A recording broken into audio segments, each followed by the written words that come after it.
Et on est au lycée moderne dans le cadre des révisions pour le bac organisées par l'équipe, la chaîne de télévision Rio Plus. Aujourd'hui, chers camarades, chers élèves, on va parler de quoi? On va parler du modèle économique allemand. Alors, l'Allemagne, quand nous parlons de l'Allemagne, l'Allemagne est la 4e puissance économique mondiale. Oui. Mais aussi, l'Allemagne, c'est la première puissance économique européenne. Le parcours, disons, si nous prenons l'évolution, rien ne présageait à ce que l'Allemagne soit aujourd'hui là où elle est. L'Allemagne a été victime au niveau de la Première Guerre mondiale. L'Allemagne, tout simplement, a été battue, disons, la capitulation, souvenez-vous, le 8 mai 1945. Et l'Allemagne, au lendemain même de la Seconde Guerre mondiale, est occupée par les puissances. Souvenez-vous du traité, évidemment, de la conférence de Yalta, où l'Allemagne est divisée en 4 zones et Berlin en 4 quartiers.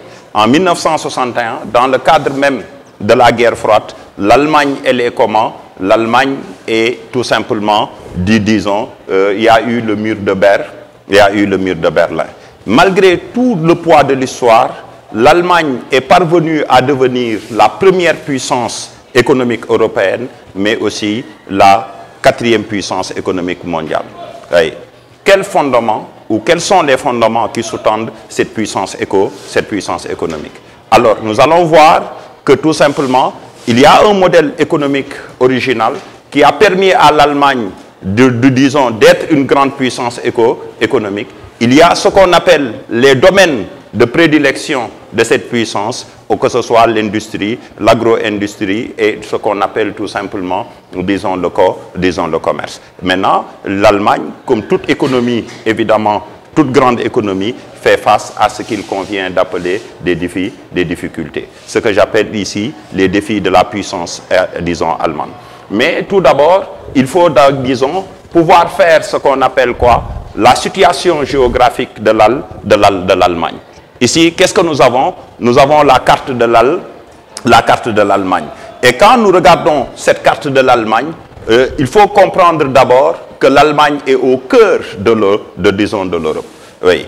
C'est un pays qui a une superficie, évidemment, de combien? Une superficie de 557, disons de 557 000, combien? 120 km². Donc, c'est un pays disons, de dimension moyenne, tout simplement. Maintenant, quand je dis que l'Allemagne est au cœur de l'Europe, l'Allemagne, tout simplement, partage des frontières avec 9 pays européens.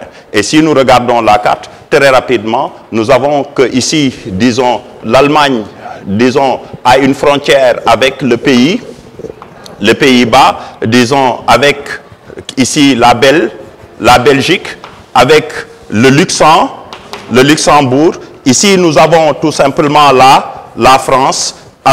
Disons, à côté de la France, nous avons un pays qui est un pays neutre, c'est la Suisse. Et au-delà de la Suisse, ici, qu'est-ce que nous pouvons remarquer? Nous avons une autre puissance, c'est l'Autriche. Alors, disons, dans son côté est, il y a ce qu'on appelle quoi? Il y a la République, évidemment, qui est comment? La République tchèque. Et cette République tchèque, disons, à côté, on a ici ce qu'on appelle la Pologne. Alors, qu'est-ce que nous constatons? L'Allemagne a des frontières avec des pays très développés de l'Europe de l'Est, disons, comme la France, le Luxembourg, la Belgique et les Pays-Bas, avec aussi un pays neutre, et disons, dans sa partie sud, tout simplement, mais aussi avec des pays, disons, qui sont en reconstruction, des anciens pays de l'ex-URSS, donc comme la République tchèque et, disons, et la Pologne. Et donc, ce qui permet à l'Allemagne, disons, d'avoir des relations très privilégiées avec les pays de l'Union européenne, mais aussi avec un pays comme la Suisse. Alors, si nous avons terminé avec la situation géographique, il faut voir maintenant quels sont les fondements de l'économie européenne, de l'économie allemande. Alors, quand nous parlons de fondements, ces fondements, évidemment, sont importants. Alors, les fondements évidemment de quoi? De l'économie allemande. Quand nous parlons ici de fondements, il faut d'abord savoir que l'économie allemande est une économie évidemment qui est comment? Une économie capitaliste. Très rapidement, qui peut nous parler de l'économie capitaliste? Quels sont les fondements de l'économie capitaliste? Oui, disons, l'économie capitaliste se base sur quoi? Sur ce qu'on appelle la propriété privée, se base évidemment sur ce qu'on appelle quoi? La libre concurrence, mais aussi se base intrinsèquement sur la recherche évidemment de ce qu'on appelle quoi? De profit. À partir de 1945, l'Allemagne est comment? L'Allemagne est un amoncellement de ruines. L'Allemagne, elle est détruite, voire occupée. Mais dans le cadre de l'affrontement des deux puissances au lendemain de la Seconde Guerre mondiale, l'Allemagne va bénéficier de ce qu'il convient d'appeler quoi? Le plan le plan Marshall. Et donc, ce qui va permettre tout simplement le financement, disons, à travers les capitaux évidemment du plan Marshall, vont permettre, les capitaux évidemment du plan Marshall vont permettre à, disons, l'Allemagne de pouvoir faire son redressement, disons, ce qu'on appelle son redressement. Mais il faudrait dire que le modèle économique allemand, disons, il y a 3 dimensions ou 4 dimensions même qui permettent à l'Allemagne d'être une économie, disons, une économie productive. Alors, parmi ces fondements, on peut parler d'abord de quoi? De ce que j'appelle souvent le rôle de l'État. Le rôle de l'État en Allemagne est un rôle primordial, un rôle important. Et l'État intervient au niveau tout simplement de l'économie en mettant tout simplement un modèle. Et ce modèle est comment? Un modèle évidemment particulier. Ce modèle est appelé tout simplement une économie qui est comment? Une économie sociale de marché. Alors, l'économie sociale de marché n'est pas à confondre avec l'économie socialiste de marché qu'on nous avions parlé quand nous parlons, disons, du modèle de Deng Xiaoping. Alors, l'économie sociale de marché, c'est un modèle qui mène à la fois, une économie qui mène à la fois ce qu'on appelle quoi? La propriété privée.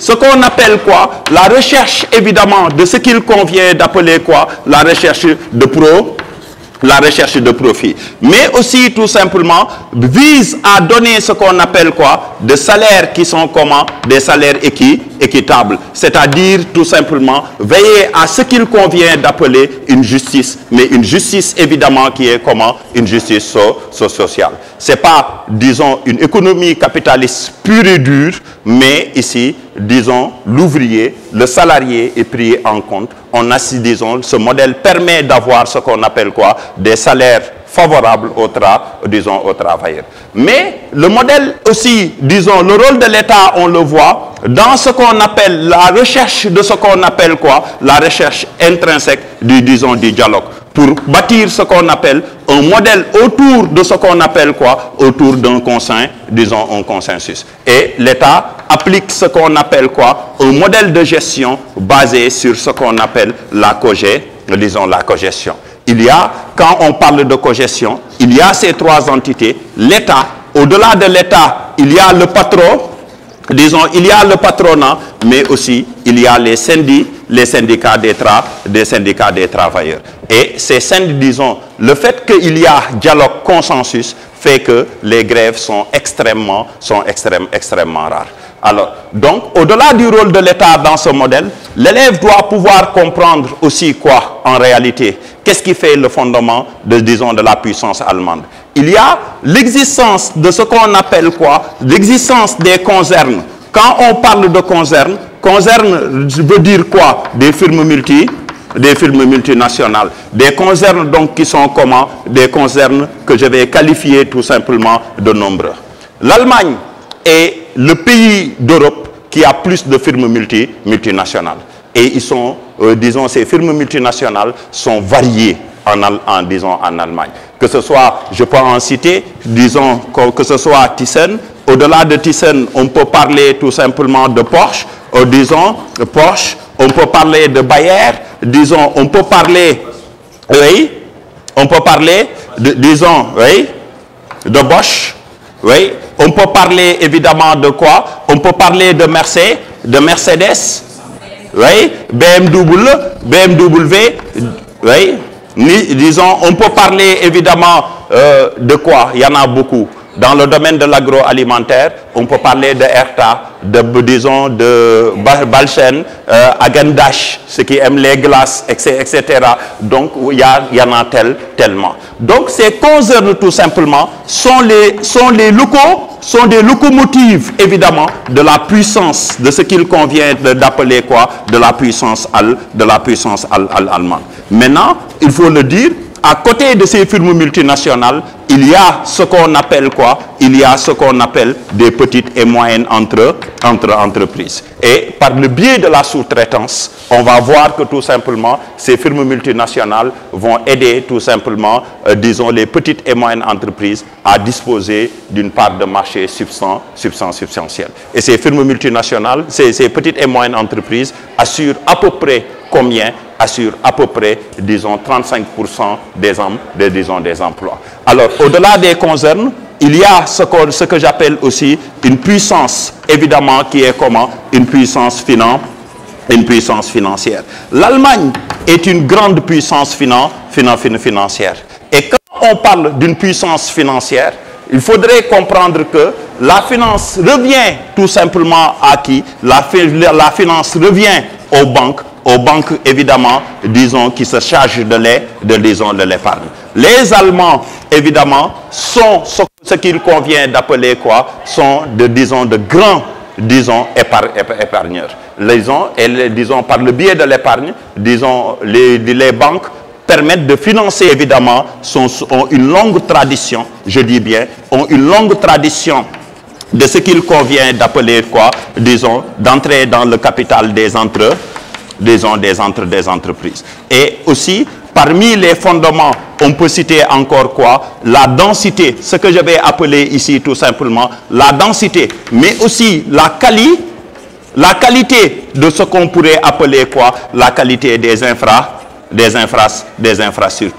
Alors, vous ne pouvez pas faire un développement si vous ne maîtrisez pas les infrastructures. Déjà, en 1933, l'Allemagne avait plus de 11 000 km d'autoroute. Donc, sur le plan routier, le pays est desservi et ça permet tout simplement aux entreprises, disons, aux commerçants de pouvoir, disons, se mouvoir au niveau de l'espace. Que ce soit le transport aérien avec l'aéroport de Francfort, qui a été pendant longtemps le premier aéroport au niveau mondial.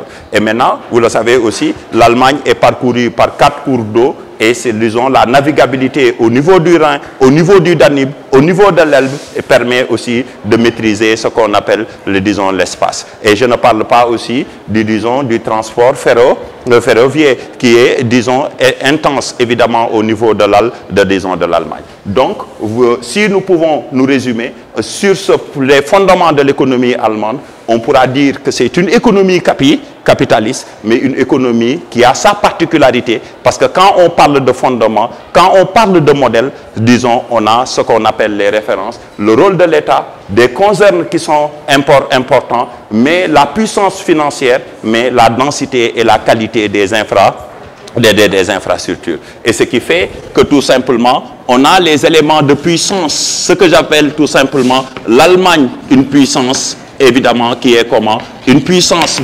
mondiale et une puissance aussi qui est comment? Une puissance européenne. Alors, et disons, l'élève doit maintenant pouvoir comprendre, comme je l'ai dit à l'entame de mes propos, que l'Allemagne, quand nous parlons de l'Allemagne c'est la 4e puissance. 4e puissance, évidemment, qui est comment? 4e puissance mondiale. L'Allemagne, c'est quoi? L'Allemagne aussi, c'est tout simplement la première puissance économique européenne. Alors, et les chiffres, évidemment, sont il ralente tout simplement parce que l'Allemagne a un PIB de combien? De 4488 milliards de dollars. Et aussi, avec ça, c'est le PIB, mais aussi avec un PIB par habitant, l'un des PIB par habitant les plus élevés, avec presque tout simplement 51 444, disons, dollars par habitant. Et donc, ce qui fait que tout simplement, pour voir maintenant les éléments de puissance, ce qu'il faudrait comprendre par là, c'est que les secteurs de la puissance, dans les secteurs de la puissance, on peut parler de l'industrie. Alors, pendant longtemps, l'industrie a porté, disons, la croissance économique, disons, allemande. Alors, cette industrie, donc, on a des industries qu'on appelle comment? Des industries traditionnelles, c'est-à-dire des industries, comme je l'ai dit tout à l'heure, comme Thyssen, des industries pharmaceutiques comme Bayer, des industries, évidemment, qu'on peut appeler comment? Dans le domaine de l'automobile. Et dans le domaine de l'automobile, l'Allemagne est bien dotée. On peut parler évidemment de Porsche, on peut parler tout simplement de Audi, on peut parler de BMW, on peut parler de Mercedes, disons, et même dans le domaine des camions, on peut parler de Benz Daimler, etc. Alors, donc, ce qui fait que tout simplement, l'Allemagne est représentée presque dans tous les domaines. Dans le domaine de l'électronique, on peut donner des exemples. Dans le domaine de l'électronique, on peut parler tout simplement de la marque Siemens, qui est aussi bien dans le domaine de l'électrique que dans le domaine de l'électronique. Alors, souvent, ce qu'il faudrait comprendre avec l'industrie allemande, ce n'est pas une industrie qui se spécialise uniquement dans un domaine. Ils vont se spécialiser dans plusieurs domaines. L'électrique, l'électronique, disons, fabrication d'automobiles, de camions, de petits modèles, etc. Et ce qui fait que l'industrie représente à peu près combien? L'industrie représente 26% évidemment de quoi? 26% du pays, disons, du PIB. Maintenant, au-delà de l'industrie, l'élève doit pouvoir comprendre qu'on a ce qu'on appelle quoi? L'agriculture. Alors, quand nous parlons de l'agriculture, nous sommes dans le secteur primaire, ce qu'on appelle le secteur du sol, du sous-sol, de la mer et de l'exploitation des ressources naturelles, Maintenant, dans le domaine de l'agriculture, il faut le dire, l'agriculture ne pèse pas beaucoup au niveau du PIB. L'agriculture, tout simplement, c'est 0,8% du PIB. Donc, moins de 1%.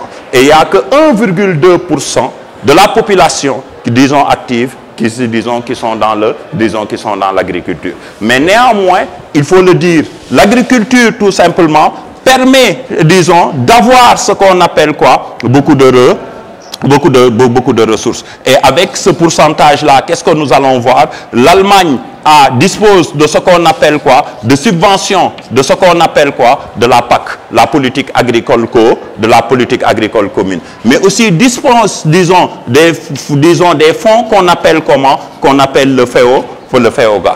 Par FEOGA, on entend le Fonds européen d'orientation et de garantie agricole. Et maintenant, ce qui permet tout simplement, les produits permettent tout simplement à l'industrie agroalimentaire, qu'on appelle aussi l'agrobusiness, de pouvoir se développer. Et donc, ce qui fait que l'agrobusiness, on a de grands noms comme Herta, comme Haribo, tout ça, disons, comme Haribo, mais aussi comme Bal, comme Balsen. Et maintenant, il faut le dire, l'Allemagne n'a pas d'autosuffisance alimentaire. Malgré tout simplement la subvention de la PAC, du FEOGA, malgré aussi tout simplement, disons, la production, l'Allemagne est un des grands importateurs, disons, de produits agroalimentaires. Maintenant, au-delà de cela, l'Allemagne est une puissance, évidemment, qui est comment? Une puissance commerciale. Alors, quand ici nous parlons d'une puissance commerciale, le modèle économique allemand même est bâti sur ce qu'on appelle quoi? Une économie extravertie. Une économie qui met en exergue ce qu'on appelle les exportations. Et ces exportations font que tout simplement les produits, disons, bénéficient tout simplement de quoi? Bénéficient d'une bonne publicité, parce que les produits made in Germany sont des produits disons, de qualité. Ces produits sont estampillés, comme je l'ai dit, des produits de qualité. Les Allemands se distinguent dans la fabrication de produits de qualité. Et comme nous sommes dans une périphérie marginalisée, dans un pays, disons, en voie de développement, souvent ces produits n'arrivent pas ici, parce que ces produits sont destinés à, disons, des consommateurs qui ont un pouvoir d'achat extrêmement élevé. Et c'est pourquoi, dans le commerce, les Allemands vendent, disons, dans les autres pôles de la triade, mais aussi bien aussi en Europe, où leurs produits sont extrêmement, disons, privilégiés. Et maintenant, dans le domaine commercial, il faut le dire, le solde commercial, évidemment, disons, de l'Allemagne, est souvent un solde commercial, évidemment, qui est comment? Un solde commercial disons, un solde commercial excédentaire. Et ce qui fait que, quand nous prenons tout simplement le cas de l'Allemagne, l'Allemagne, tout simplement, a un taux de couverture, évidemment, qui est supérieur, évidemment, à, disons, à 100. Maintenant, au-delà tout simplement de cette puissance, il faut le dire aussi, l'économie allemande fait de plus en plus face à des difficultés. Ce qu'on appelle tout simplement les revers de la puissance allemande. Alors, quand on parle évidemment des revers de la puissance allemande, il faudrait comprendre par là que revers renvoie à quoi? À défi. Revers peut renvoyer à contrainte. Revers peut renvoyer tout simplement aux difficultés auxquelles, disons, l'économie allemande doit faire face. Et parmi ces premières difficultés, l'élève doit pouvoir comprendre qu'il y a des défis que je vais appeler comment? Des défis liés tout simplement à quoi? Liés au vieillissement. Alors, quand ici nous parlons les défis liés au vieillissement, l'Allemagne, j'aurais dû le dire aussi, c'est la première puissance démographique, disons, de l'Europe. Avec une population estimée à combien? Avec une population estimée à 84 52 000 disons 52 000 habitants, d'après les prévisions de 2022. Alors, maintenant, ce qu'il faudrait comprendre, disons, l'Allemagne est dans un régime démographique moderne où la natalité est comment? Est faible, où la mortalité est faible. Et il y a eu des années même, le taux d'accroissement naturel était littéralement quasi nul. Ce qui veut dire, la population, au lieu de progresser, la population a tendance à reculer. Et ici, les problèmes que nous allons rencontrer, c'est des problèmes liés au vieillissement de la population, parce que l'indice de fécondité est faible, mais aussi des problèmes qui seront liés tout simplement, surtout à, disons, à la disposition tout simplement de main-d'œuvre. Et la main-d'œuvre va poser de réels problèmes. Alors, autre défi, au-delà du vieillissement, il y a ce qu'on appelle aujourd'hui, ce qu'on pourrait appeler l'épuisement. Mais l'épuisement, évidemment, des ressources qui ont bâti pendant longtemps la puissance allemande. Et ces ressources sont ce qu'on appelle les ressources minières. Alors, l'épuisement, évidemment, de ces ressources minières, on va le voir, c'est surtout ce qu'on appelle quoi? Le charbon, comme source d'énergie. Et ce qui fait que, disons, l'Allemagne est obligée de se tourner vers ce qu'on appelle quoi? Les énergies renouvelables, mais aussi ce qu'on appelle tout simplement le pétrole, et avec ce qu'on appelle quoi? Une flambée de ce qu'on pourrait appeler du prix du prix du baril du pétrole. Le prix du baril qui, disons, va s'enflammer. Au-delà de l'épuisement des ressources, on peut parler aussi tout simplement de la cherté de la cherté évidemment de la main-d'œuvre. Mais cette cherté de la main-d'œuvre s'accompagne évidemment avec ce qu'on pourrait appeler quoi? Avec ce qu'on pourrait appeler la concurrence. Mais quelle concurrence? La concurrence des pays de l'Europe des pays de l'Europe de l'Est. Alors, de plus en plus, comme les défis liés au vieillissement font que la main-d'œuvre, elle est plus chère, disons, et la main-d'œuvre, elle est insuffisante. Et comme la main-d'œuvre elle est chère, les, disons, firmes multilocalisées, disons leurs entreprises, pour des raisons de compétitivité et de recherche de main-d'œuvre. Maintenant, pour parer à cela, les travailleurs, évidemment, allemands, sont obligés de faire quoi? De baisser ce qu'on appelle quoi? Disons, leurs exigences. On va voir même, dans certaines entreprises, ils vont travailler 11 mois, ils vont avoir 11 mois de salaire sur 12. Donc, travailler un mois de manière bénéfique.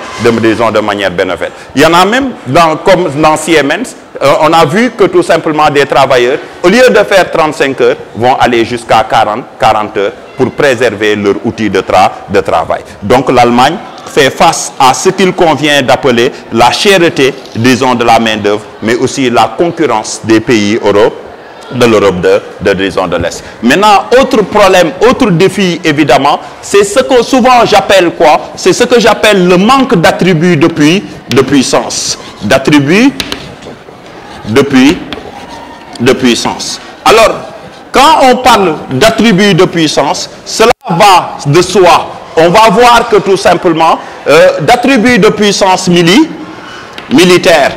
Alors, l'armée allemande est une armée, évidemment, qui est comment? Une armée timide. Et c'est aujourd'hui, face à un contexte européen assez difficile, avec la guerre en Ukraine, qu'on voit que l'Allemagne est en train d'investir dans le domaine de l'armement. Mais ce n'est pas une puissance nucléaire sur le plan militaire, parce que le monde n'a pas voulu laisser l'Allemagne, au lendemain de la Seconde Guerre mondiale, être une puissance militaire et nourrir certainement, disons, des relents de vengeance. Maintenant, disons, l'Allemagne, évidemment, n'est pas une puissance, évidemment, qui est comment? Diplomatique. Alors, quand ici je parle de diplomatie, malgré que l'Allemagne soit la 4e puissance économique mondiale, disons la première puissance économique européenne et le 2e contributeur de l'ONU, disons en termes de subvention, l'Allemagne n'a pas ce qu'on appelle quoi? N'a pas de droit de veto. Donc il y a ce qu'on appelle quoi? Donc là où on décide des enjeux du monde sur les relations, disons, internationales, l'Allemagne n'est pas du tout présente. Alors, manque d'attributs aussi qui est comment? Manque d'attributs culturels. Oui. La langue allemande est une langue qui est peu parlée dans le monde. Donc, quand vous sortez de l'Europe, c'est une langue, évidemment, disons, qu'on parle rarement. Et c'est pour faire face, évidemment, à cela que le gouvernement allemand va, disons, lancer ce qu'on appelle, disons, les Goethe-Instituts pour que, tout simplement, la culture, la langue allemande puisse être, disons, rayonnante. Mais aussi, il faudrait le dire, aujourd'hui, tout simplement, l'Allemagne fait face à une dépendance évidemment qui est comment? Une dépendance que je vais qualifier tout simplement d'une dépendance extérieure. Alors, quel est le modèle économique de l'Allemagne? L'Allemagne a une économie que je pourrais qualifier comment? D'une économie extravertie. Alors, quand je parle ici d'une économie extravertie, cela veut dire quoi? C'est une économie qui est tournée vers l'extérieur. Alors, en partie, quand je dis tournée vers l'extérieur, parce que l'Allemagne met en exergue ce qu'on appelle, a développé un modèle, disons, bâti sur les exportations. Et la dépendance, évidemment, c'est par rapport à la conjoncture internationale. Alors, quand la conjoncture, elle est comment? Quand la conjoncture, elle est favorable, qu'est-ce qu'on va noter? On va noter que les exportations vont exploser. L'économie allemande, et disons, sera tout simplement en réchauffe. Alors, maintenant, quand la conjoncture est difficile, disons, une conjoncture évidemment difficile, qu'est-ce qu'on va noter?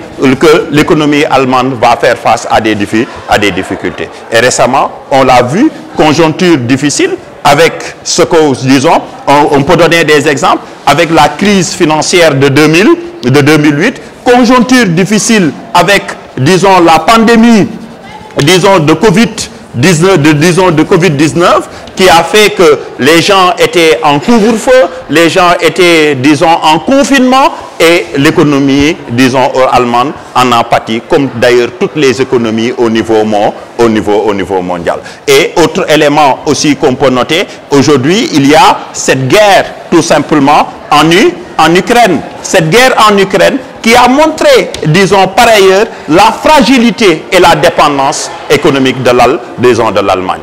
40% évidemment du gaz consommé, disons, par l'Allemagne provient de la Russie. Et 30% évidemment, disons, du pétrole consommé en Allemagne vient aussi tout simplement de la Russie. Et dans le cadre de l'OTAN, disons, la Russie tout simplement a subi, disons, des sanctions, et ces sanctions aussi se répercutent tout simplement sur ce qu'on appelle, disons, l'Allemagne. L'Allemagne qui est obligée d'aller vers les énergies renouvelables ou de trouver d'autres partenaires. Et on s'en souvient, récemment, le chancelier allemand, Olaf Scholz, était venu au Sénégal pour parler de pétrole et de gaz. Ça, c'est pour pallier à ces difficultés. Donc, les dépendances sont multiples, disons, et on voit, même si l'Allemagne est une grande puissance, on voit aussi que son modèle commence à s'essouffler